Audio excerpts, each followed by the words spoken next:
บายดีพวกเขาจะพาไปดูถึงแยกไข่ยุงลายซึ่งเป็นยุงเป็นทหารนำเสื้อซึ่งเป็นแยกอันตรายถึงชีวิตดังนั้นเราควรพูดตามวิธีทำลายแรงกดดันของยุงลายสร้างวงด้วยกันและผู้จัดของเชียงทอง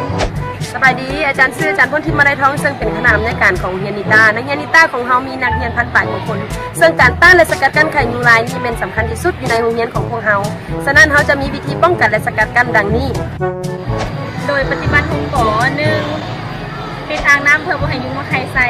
2ปล่อยปลาหางยุงเพื่อให้มากินตอนน้ำ3เปลี่ยนน้ำในภาชนะต่างๆ4ปรับปรุงสิ่งแวดล้อมให้มีความสะอาด5ปฏิบัติให้เป็นชีวิตประจำวัน1ครั้งต่ออาทิตย์และ6ก็คือประกาศและเผยแพร่จงพร้อมกันปฏิบัติ6 ปอเพื่อต้านพยาธิไข้ยุงลายเย้